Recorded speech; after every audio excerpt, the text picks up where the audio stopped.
सभी पत्रकार साथियों का स्वागत है।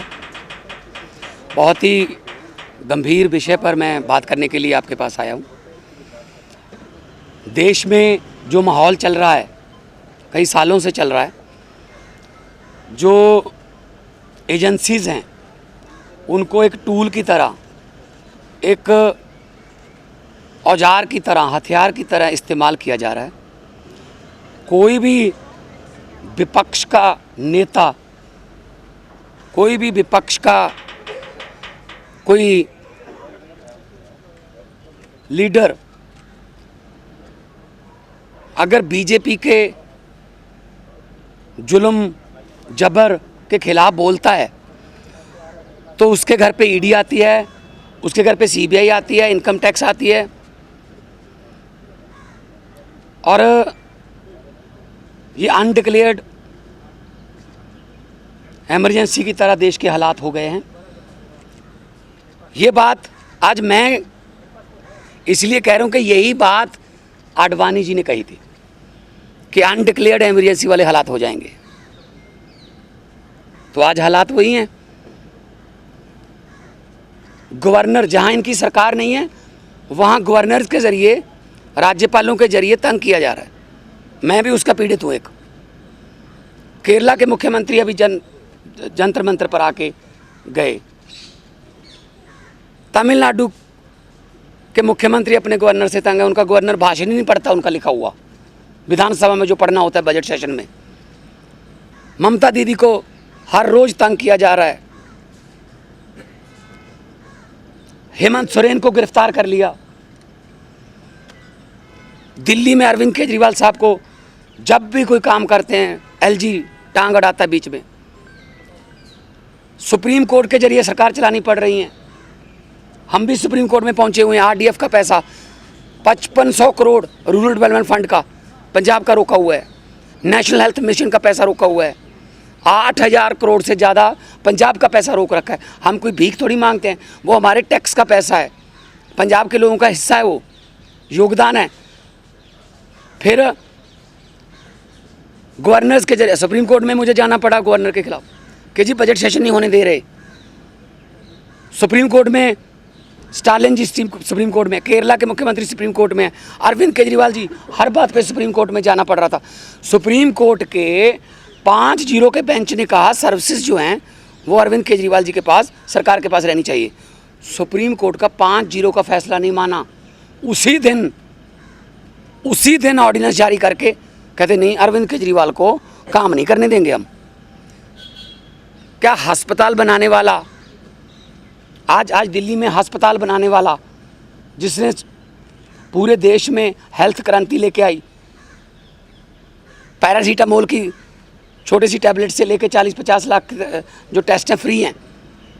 आप लोग भी जाते होंगे, आपके रिश्तेदार, भगवान ना करे कोई ऐसी बीमारी हो।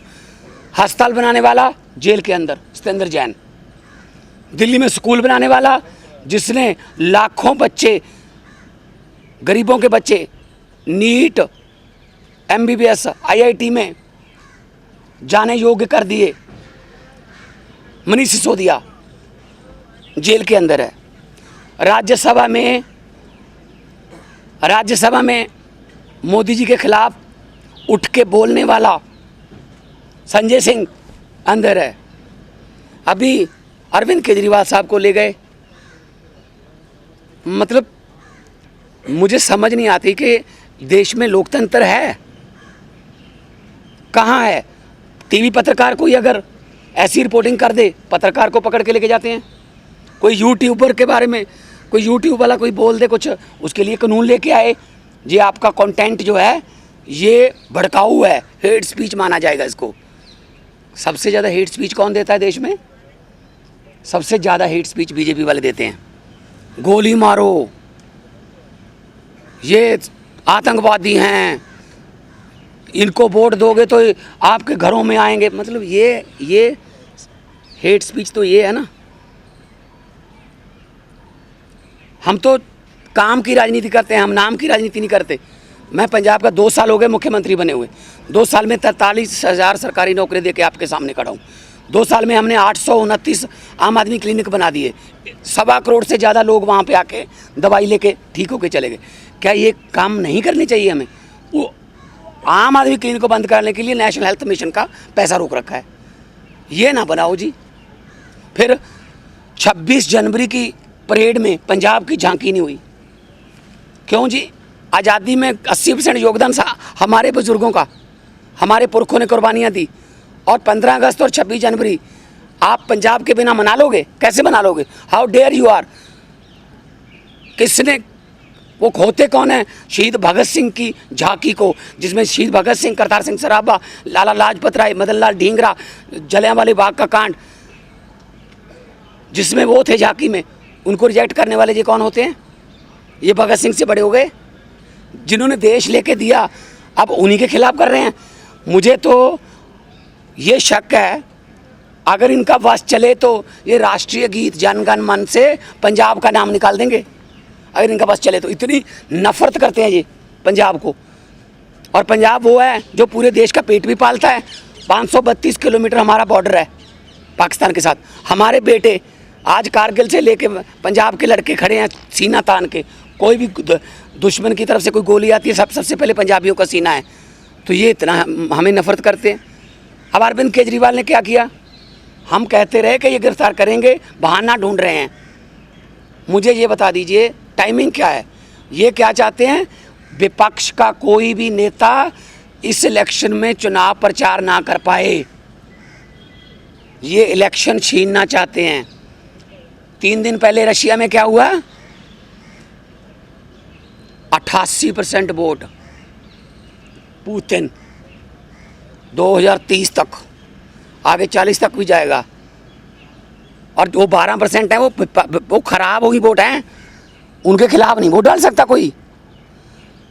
तो ये भी तो पुतिन के रास्ते पर ही चल रहे हैं। फिर ये डिक्टेटरशिप है। आप रात को 8 बजे आ जाओ घर, 9 बजे तक सर्च करते रहो, उसके बाद ले जाओ, फिर देखते हैं बाद में रिमांड मांगेंगे, ये करेंगे वो करेंगे।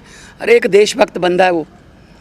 अगर पैसे कमाने होते, IRS ऑफिसर है Arvind Kejriwal, commissioner income tax का, उनकी पत्नी भी IRS commissioner, Indian revenue service में। पैसे कमाने होते तो अपनी अच्छी भली नौकरी क्यों छोड़ते? तो इनको यही लगता रहता है कि हमारी तरह सारे ही, देखो साधु को सभी लोग साधु लगते हैं, चोर को सब चोर लगते हैं। इनके इलेक्ट्रिक बॉन्ड का क्या हुआ? 8,000 करोड़ के आसपास जब इलेक्ट्रिक बॉन्ड निकले हैं, कहते वो तो चंदा है। अच्छा, अगर कोई अच्छे काम करे कहते नहीं तेरा धंधा है।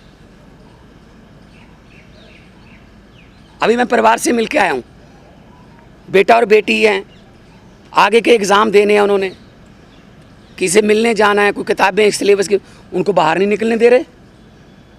रिश्तेदारों के फ़ोन आ रहे हैं, ये पुलिस से परमिशन लेनी पड़ रही है कि सर प्लीज़ इनको भेज दो अंदर। नहीं जी, 2 बंदों को ही भेजेंगे, ये 4 हैं। हद है। बच्चों का क्या कसूर है जी? उनकी पत्नी का क्या कसूर है जी? तो ये सब कोई इनका किसी, मुझे ये बता दीजिए किसकी मानते हैं जी? सुप्रीम कोर्ट की मानते हैं? नहीं मानते। इलेक्शन कमीशन की मानते हैं? नहीं मानते। CBI की मानते हैं? नहीं मानते। नीति आयोग की मानते हैं? नहीं मानते। ये तो कमाल है, मतलब मैं ही मैं, हर जगह मैं ही मैं। सो ये बहुत ही निंदनीय है। आम आदमी पार्टी अब छोटी पार्टी नहीं है, 10 साल में राष्ट्रीय पार्टी बन गई। 10 साल में 2 राज्यों में हमारी सरकारें हैं, 10 हमारे राज्यसभा के मेंबर हैं, 1 हमारा लोकसभा का मेंबर है, 5 MLA हमारे गुजरात में हैं, 2 MLA हमारे गोवा में हैं, मध्य प्रदेश में सिंगरौली में हमारी मेयर है, और चंडीगढ़ का मेयर हमारा है। और वो तो पता होगा ना चंडीगढ़ का मेयर कैसे बना, फिर वो तो पता ही होगा ना कि ये डेमोक्रेसी है। फिर कैसे गिन रहा था वो? 36 वोट गिनने थे, 36 वोट गिनने थे, 36 वोट, कैमरे लगे हुए थे। कैसे गिन रहा था? ऐसे वोट देख के। जब सुप्रीम कोर्ट गए तो जस्टिस साहब ने कहा कि दिखाइए कहाँ है वोट। ये वो 8 के 8 वोट उन्होंने वैलिड करार दिए। और पहली बार हुआ है जुडिशियल हिस्ट्री में कि कोई मेयर का नाम सुप्रीम कोर्ट ने जारी कर दिया कि ये मेयर होगा। तो अगर 36 वोट में से 8 वोट खराब कर दिए, मतलब ऑलमोस्ट 25%। मुझे इस बात का कोई हैरानी या खुशी नहीं है कि हमारा मेयर बन गया। मुझे इस बात की बहुत चिंता है कि 36 वोट में से 8 खराब कर दिए।